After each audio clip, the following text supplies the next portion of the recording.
Welcome out to another It's All Been Done radio hour. This is our 100th episode, which is insane. We've been running this podcast for almost 2 years, a ton of great content.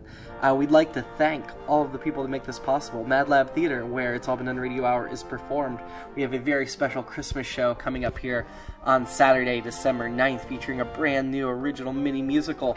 We hope you'll join us at Mad Lab Theater downtown to check that out. Big thank you to Mad Lab Theater. Thank you to It's All Been Done Presents, our parent network found at IABDpresents.com. It's got tons and tons of great content, podcasts, written work, video series, and a lot more. This week, I'd like to highlight our YouTube channel. We're mostly known for our podcast, a little bit for our written work, but our YouTube channel is starting to grow. We've got behind the scenes videos from It's All Been Done Radio Hour. See how some of the sound effects get made. We've got a weekly series, Nikki tells you how to live your life. We've got the quarterly book club and the quarter video discussion. So head on over to that YouTube channel and see what else we're working on now, video-wise, and subscribe. Please, just like we'd like you to subscribe and rate and review this podcast. That would super help us out. This podcast website is itsallbeendoneradiohour.com. You can follow us on social media at IABD Presents. And if you really want to help us out, please go to patreon.com/IABD to support our show and donate a little bit of money, even $1 or $2 a month, which is super cheap for all the episodes that you're getting, would really help us out and help us make more new programming. Now enjoy this Meet the Cast episode with Mr. Virgil Von Hartzel. Welcome out to another Meet the Cast. We are here with Mr. Virgil Von Hartzel. Welcome, Hello, Virgil. hello. How are you doing today? I'm doing fantastic. How about you? Not too bad. Virgil, I believe, at the moment, has the distinction of being the furthest away cast member. You're in Arizona, correct? I am based out of Arizona, but today I am in Denton, Texas, just northwest of Dallas. Because you have an amazing life that lets you travel a bunch. Amen. Well, we'll get to that part of it later, but first let's talk about you and your early days. What got you interested in performing? What got me interested in performing? Well, I've always been an odd duck, more or less, what my family tells me. I always used these weird little voices when I was talking to my brothers and sisters, making fun of them, all that good stuff, like any normal kid does. And I used to love, and I still do, cartoons. So anything animated always catches my attention. And just watching how these characters come to life and trying to, as I get older, trying to realize how many voice actors are involved in the process. And, you start hearing that Winnie the Pooh sounds familiar to this guy and that guy. And, it really kind of started to click as I got older. And it's something I was always interested in and always wanted to do. I moved to Toledo, Ohio for work. And I got this bright idea to Google Ohio voice acting. I came across this wonderful organization. It's all been done. And had a blast ever since. Woohoo!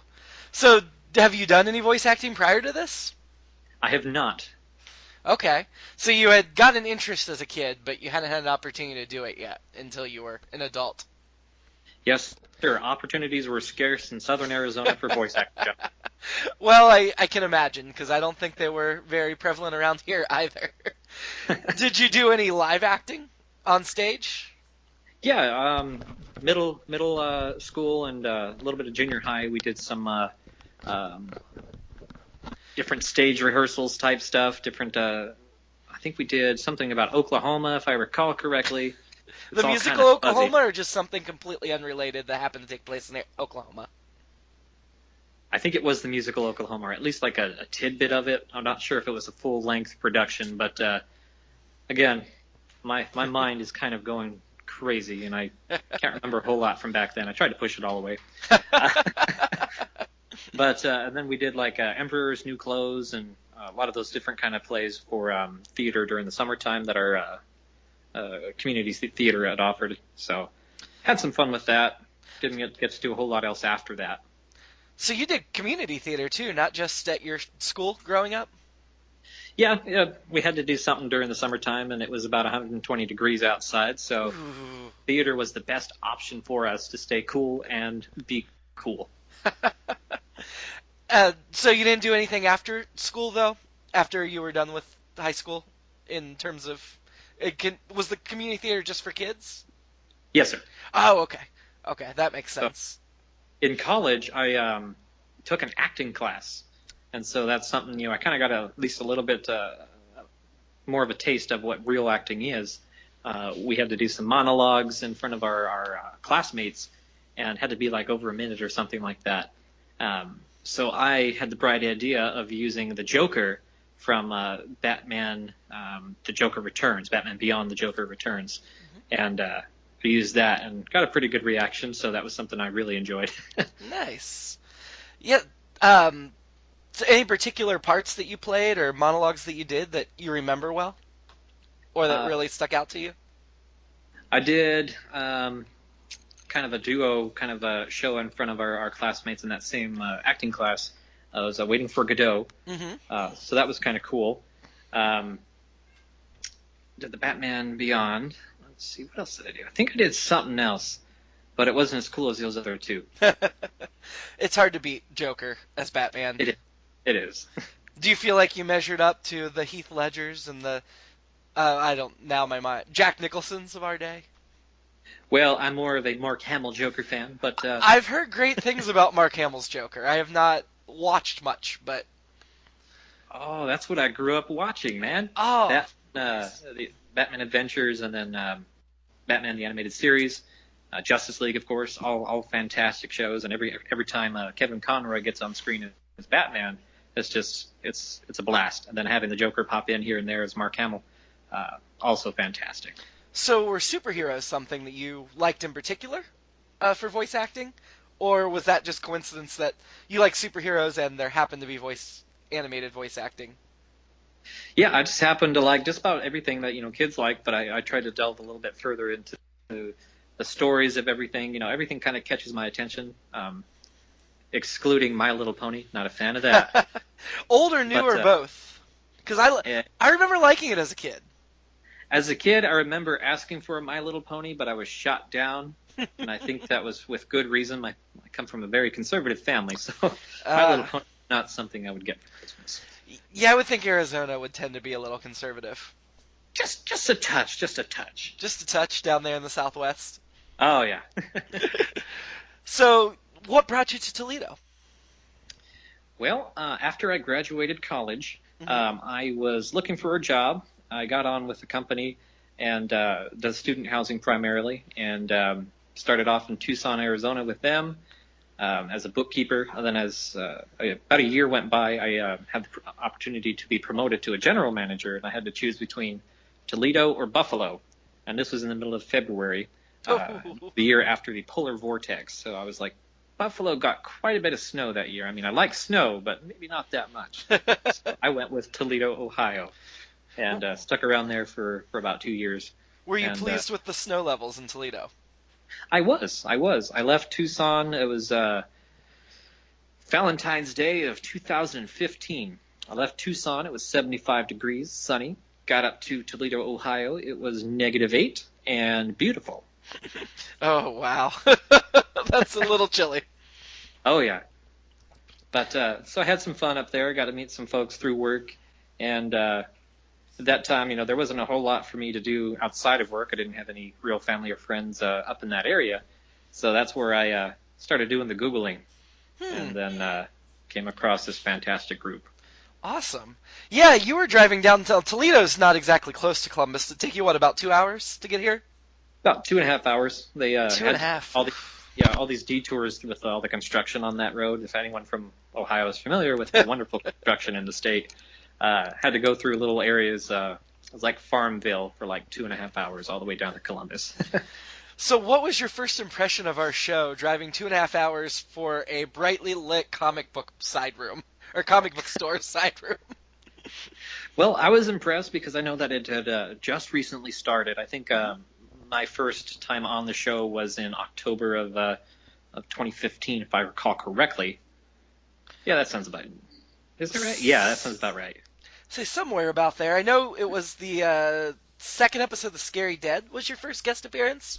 That's So, the yeah, one. that was October of that year. So that was our fourth live show. Had you seen us before you performed with us? I had not. I had Okay. auditioned the previous month and for Resit the Green, and I am so glad that Ryan Yohe was given that part. He has made it his own, and it is a fantastic character that he plays. But I was glad that I was able to get an opportunity that next month. And on my way up to the first rehearsal there, because I was driving down for the rehearsals at that time, I was able to hit the Columbus Zoo and just kind of see what Columbus was all about and how much different it was compared to Northwest Ohio. And I fell in love with it. I wanted to come down ever since. I'd say the biggest role you've had is Detective Sims. Let's talk about that. Oh, Detective Sims. Oh, that's something I don't want. I never mentioned to my family that I'm part of the Porn Star Detectives. But Really? Because that's your biggest role. You played that for a bunch of episodes. I did. And I have so much fun with that role. When I first auditioned for it, I wasn't quite sure who the character was and what he was going to become. But as the episodes progressed, it just started having more fun with it, and it's just gotten to be my character, and I've really enjoyed being him for the episode. Were you super disappointed then when that role came to an end? Well, all good things must come to an end. But I know that there's always a chance for returns for certain characters. So I will definitely see Sims Looking forward. again, but he's just not in it every month anymore. I certainly thought you and Dan Kondo as Detective Graves brought a different dynamic to that segment. People seem to really enjoy the two of you as you interacted with the girls. yeah, and those girls, those girls were something. I'll tell you what. When I first watched them, it was just so hilarious. and trying to be on stage and being Detective Sims, and working with Graves and trying to have that relationship on stage there, it's hard to contain your laughter for Amanda and Samantha doing those roles. They really it's a challenge trying to keep your composure while trying to play those detectives and trying to be a little bit surly, more or less. So, what do you think of the ending for Detective Sims there? Finally losing his cool. I think that was fantastic. During rehearsal, I tried not to play it up a whole lot. I tried to still be soft spoken, like Sims is. But when we finally got on stage and actually did the performance, I let my heart out there. And Did you ever feel any of the same frustrations? Like, did you understand why Sims was just so bottled up about it? absolutely, he's trying to give these girls benefit of the doubt, like you said, and just the entire time they just keep letting him down, and finally it's just got to be, I'm done with this shit. I think if anybody earned that blow off, it was Sims. Oh yeah. So when you were looking at the show as a whole, is that the segment you think you most want to be a part of, or did you have your eye on a different segment? Well, I have an eye toward the villains. I love playing the villains. Evil Santa was my first villain role, major villain role. I know that I played one of the redneck brothers in the second episode of Scary Dead, and they were villainous. Your death in that episode, Oh, when you kept getting shot, was hilarious. Man, that was a great way to enter the cast and be part of the program there.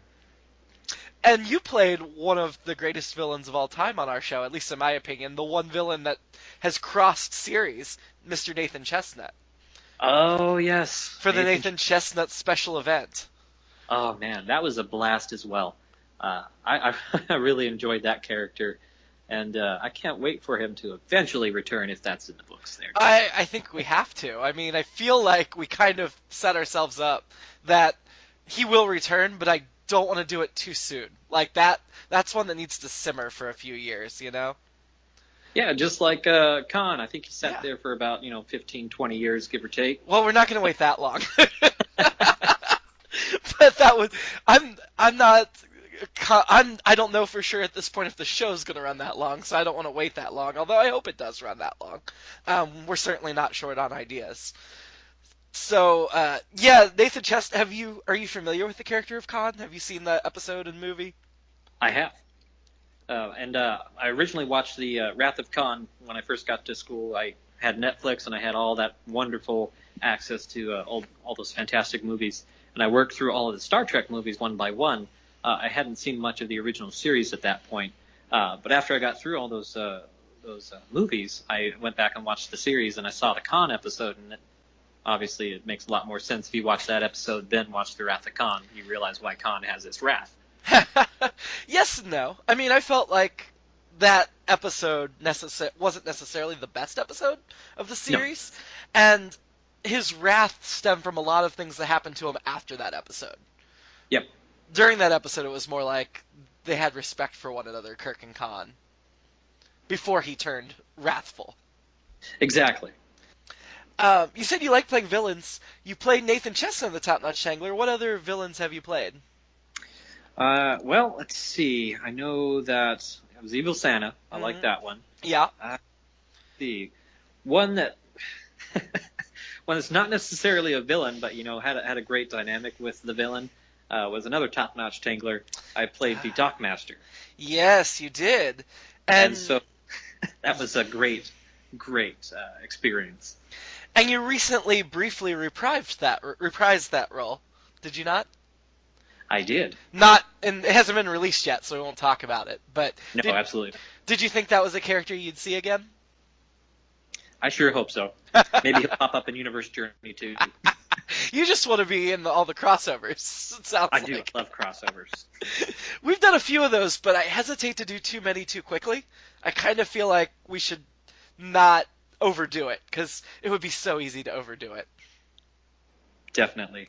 Yeah, it's like the Simpsons and Family Guy crossover. After they had their good long runs, then they did their crossover. Then they're back to doing their thing. Yeah. So and did too much too early. Absolutely. We have talked a ton about the show in general, and we got away from you rather quickly. Let's talk about so you were in Toledo. Now you're back in Arizona. Would you like to talk about that at all? Well, if not, we can always cut it.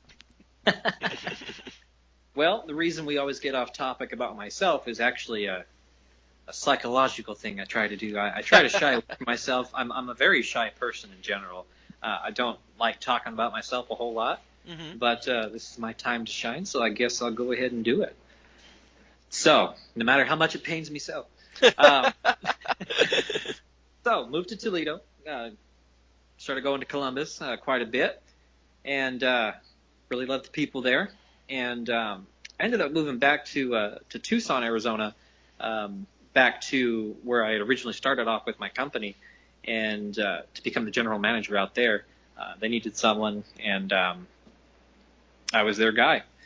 So I came back. I missed the cold. I missed the homies out there, and I also had some family stuff going on. My mom had gotten sick, so I wanted to come out there and make sure I was closer to the family and be there for any support that I could offer them. But I still didn't want to leave the show. So I kept flying out as often as I could. I know it wasn't as often as I wanted to, but I wanted to fly out as frequently as I possibly could.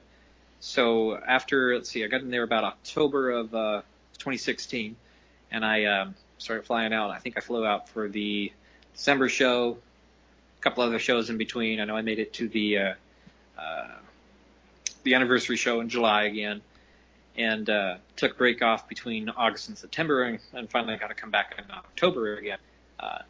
So this new role I started with my company, I'm a traveling specialist, and basically I travel to all our different properties around the United States and fill in where needed. And the beauty of this flying everywhere where needed is that every other weekend we get to have the weekend off home, and home can be wherever you want it to be for that weekend. So for October, I made sure I was home, as in Columbus, for that weekend, and got to be part of the show. And I think I'm looking forward to be a larger part of the show, being the full-time cast member, and that would be And it's a great way to be a part of that and still do it. Well, yeah, the only reason we waited so long to make you a full-time cast member is because you had moved back to Arizona, and I knew you couldn't make every month for a while. But we certainly love when you're there and miss you when you're not here, and you're definitely a part of the family that we like to have around as much as possible.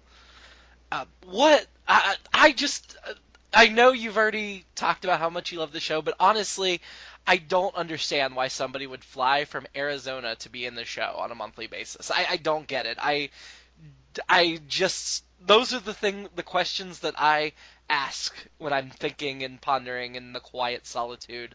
What makes you decide that you need to fly all the way from Arizona just to do this show? Would you be angry if I said I had nothing else to do on my weekend? No, of course not. Of course not. Have you ever thought about trying to franchise the show out in Arizona to make it easier on yourself? You know, that's something Samantha had mentioned to me about a year ago when I first moved back to Arizona. There's a couple other podcasts out in the area. I can't remember their names off the top of my head, but I know that they're doing similar stuff to what we're doing. They're entertainment podcasts. They're kind of the nerd type podcasts, and there was one actually in Tucson that she had suggested I reach out to. I never did because I'm lazy. But well, yeah, I guess franchising would be a big project. Absolutely, but that would be definitely something that would be, as the show gets bigger, I would love to be a part of that and keep the show going on for as long as possible. I remember watching The Founder with Michael Keaton and the issues that he had with franchising McDonald's. Yeah. So obviously we want to maintain our standard of quality to our awesome listeners. So I want to make sure if we do it, it's done right. What are you into? What are you doing? Well, let's see. My life is kind of like the movie The Accountant. Mm-hmm. I go to work, I come home. Go to work, come home. Go to work, come home. So I live a very exciting life, as you know. And that's why I love being part of the show. My real name for anyone listening out there is Derek, and it doesn't have this regal ring to it. So I came up with Virgil Von Hartzel. It's got that aristocratic kind of feel to it. So that's who I am when I go to Ohio, and that's my alternate personality, I guess if you want to call it. And I have so much fun when I'm him, when I'm Virgil. Derek is just kind of sits in his office, does his job, answers emails, watches some Netflix, just very relaxed, very chill. Does everyone else who knows you personally outside the show call you Derek? Yep. Would you prefer if we called you Derek? Or nope. you like being Virgil with us? I like being Virgil. Okay. Virgil is the name I picked. Derek is just my government name. It's just what they gave me. I didn't have any choice in the matter. For the longest time, I could not say your name without saying it. I had an English teacher that when we read Sleepy Hollow and we talked about Contrita Van Tassel, was always like, Contrita Van Tassel! Like, very whatever. And so for the longest time, I was like, Virgil Von Hartzel! I don't know. It sounded very... It's one of those names that demands you say it in a different way, I feel like. Definitely. It's like, Virgil Von Hartzel. Derek Hartzel. It's got a different ring to it. Well, your Skype image is Fry from Futurama with a robe and smoking pipe. That feels to me very what Virgil Von Hartzel might look like. Absolutely. If only he had the beard. Well, you should not get rid of the beard. The beard's great. We're not a prank-heavy show, but you were the one we pulled a prank on. Did we not? Or I pulled... You did. And we showed up to rehearsal the day of the show, and that was... I believe you all referred to it as a red wedding or something like that. At that time, I had no idea what the reference was to. But since now I understand the inside joke there. But I believe all of my characters, save for the Dockmaster, had met a grisly end. All at once in the span of a page and a half, which you were not given. I was not given that, and everyone's starting to read off the script, and I was like, I don't remember this in Skype rehearsal. What's going on? You looked very confused on stage. Yes, I'm like, well, I'll just try to go with it, I guess. I mean... You never thought we were really trying to kill you off, did you? No, Okay. no. That never crossed my mind at all. Good, What are you talking good. about? You say that like it's not true. Well, that'll teach you to disagree with me on a social media post. I think that's why. I think that's why we did it. Or I keep saying we. It was me, and it wasn't even that funny. But I thought it was funny when I was writing it. Anyway. Oh, so That's you all said that matters. sometimes that is how things get into the script. You said you're a Netflix binger. What are you watching? Well, today I am getting ready to watch Stranger Things Of course. season 2. Of course. Yeah. Have you not watched any of it yet? Not the new season yet. Not having either, but I'm super excited about it. It's been calling my name all day. I know it came out at like midnight last night, and it's just been calling my name, and I just had to get through today. And tonight we're gonna binge. What else have you been watching? Well, I started watching Stephen King's The Mist. It just came out on Netflix recently. Interesting. A lot different than the movie, and I read the original short story by King, but it looks like it's going to be a good show so far. I'm about 3 or 4 episodes in. I watch so much stuff. Doctor Who, I think I've watched the 2005 series all the way to the present about 6 times. Before we move into the final question, is there anything we haven't discussed that you wish I'd brought up or that you'd like to talk about? Well, you haven't discussed my love life. Okay, would you like to talk about your love life? Absolutely not. Okay. Fair enough. Are you single and putting a call out to the ladies listening right now that they should hit you up? I am single, ready to mingle. Nice. Or gentlemen, I guess. I could be ladies or gentlemen, whatever you prefer. Whatever, yeah, you know. So I have Yoey's question for you queued up. However, we're on Skype, and I'm not sure you're going to be able to hear it when I play on the computer. So I'm going to play it and listen to it. If you can't hear it, then I'll repeat it for you. Sounds like a plan.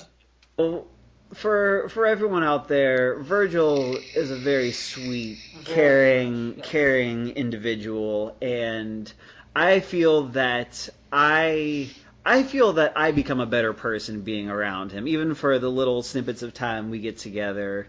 But I just love this kid so much. So, Virgil, what's the meanest thing you've ever said or done to someone? I want to know that too. And don't hold back, man. I know. I take it by your lack of reaction, you could not hear it. That is correct. Okay, so Yoey is praising and effusing of how sweet and nice you are, and then wants to know what is the meanest thing you've ever said or done to somebody. Oh. Said, don't hold back. Be brutally honest. All right, so I had this roommate in college, Mm. and we were in the dorms together, and he was just a total slob. It was my junior year. It was his freshman year, so I should have cut him some slack, but hindsight is 20/20. Anyway, so this kid, I had an Xbox, I had the TV for the room, all that stuff, and he would sit there and play on my Xbox all day long, all night long. He was number 30 in Street Fighter 4 in the world. He was ranked for his particular characters that he played. So we had to keep his skills up, I guess. He had to practice a lot. He lived about 2 hours from Phoenix, and he was from Phoenix. So his dad would come down to Tucson and do his laundry for him, like take his laundry up to Phoenix, do it up there, bring it back in the course of a weekend. And so it got to the point where this kid, had dirty clothes all over the place, dirty dishes all over the place. And it wore on me, and after about 4 or 5 months of that, trying to be nice, trying to, understand where he was in his life, I did all of his dishes for him. I did all of his laundry for him while he was at class one day. I made his bed, everything, and then I put up a rope in the middle of the room. And I said, "Don't you cross this rope." And I made sure I moved my Xbox and TV over to my side. And that was probably the meanest thing I'd ever done to somebody, because and he wasn't a very social person. He was very introverted, and looking back, I mean that was totally uncalled for. That was mean, and something I always regret. I like that in your mean story you talk about how you did all his dishes and cleaned up for him. So, like, you did all these nice things before you were mean. Yes. Try to cancel it out, because it's Oh, good and bad cancels each other out, right? no. But I like it. I like that was your story. Do you get to ask a question of our next Meet the Cast member, which I'm sure you can guess who it is based on how long we've been going and how few people are left. Because we're past the originals, we moved into you guys. I'm blanking here. Kristen Green is your next. Kristen Green. Yes. Awesome. What do you want to ask her? Who is her favorite member of KISS? Oh, okay. I will ask her that. Awesome question. Good. Anything else you'd like to say to our listeners, Mr. Von Hartzel? Well, thank you guys for being such an awesome audience, and we look forward to performing as long as time is going on. Forever, maybe. And come see Virgil in our Christmas show, the second Saturday of the month. Yep, I'm famous now. I can do autographs too. It's only $5 an autograph. Sweet! I will have my $5 ready. All right. Have a good night. Thank you very much. You too. Thank you so much. Bye. It's all been done. Radio Hour number 100. Meet the Cast number 18 was an interview with Virgil Von Hartzel. Big thank you to Virgil for talking to us. Please check out it'sallbeendonradiohour.com and our Patreon site, patreon.com/IABD. Have a good week.